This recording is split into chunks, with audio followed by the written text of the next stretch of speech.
5ই August জীবনের এক নতুন অভিজ্ঞতা, নতুন এক অধ্যায়। এই 5ই আগস্ট যদি না আসতো হয়তোবা আমি বুঝতে পারতাম না কারা আমার আপনজন, কারা আমার পর। সব বন্ধু বন্ধু নয়, কিছু বন্ধু শত্রু হয়। এক 5ই আগস্ট তোমাকে আমি ভীষণভাবে ধন্যবাদ জানাই, কারণ তুমি আমাকে শিখালে কারা আপনজন, কারা পর। হৃদয়ের বুক পাজরের গল্প অনেকের সাথে লিখেছি। এক 5ই আগস্ট দেখিয়ে দিল বুক পাজরে কিভাবে ছুরি মারতে হয়। এক 5ই আগস্ট তোমাকে আমি ধন্যবাদ জানাই কিভাবে এই অকৃতজ্ঞ জাতিকে বুঝতে হয়। এক 5ই আগস্ট তোমাকে আমি ধন্যবাদ জানাই কিভাবে আমাদেরকে শিক্ষা দিতে হয় যে এই জাতির জন্য নিঃস্বার্থে তুমি কিছু করো না। এক 5ই আগস্ট তোমাকে আমি ভীষণভাবে ধন্যবাদ জানাই, তুমি আমাকে শিখালে নতুন আইন, নতুন নিয়ম শৃঙ্খলা, কিভাবে কারাগারের দেওয়ালে পচে পচে মরতে হয় তুমি আমাকে শিখালে।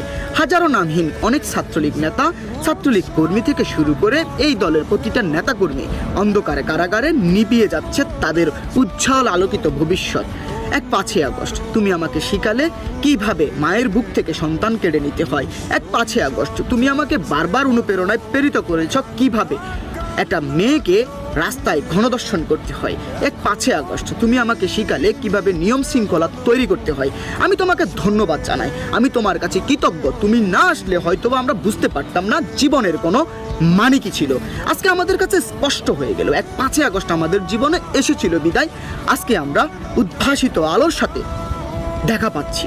খুব অচিরেই এই 5ই আগস্টের গল্প, অধ্যায় এবং অনুশোচনা শেষ হয়ে নতুন আলোর আলোকিতভাবে ফুটে উঠবে জীবনের প্রতিটা রাগান্বিত অধ্যায়।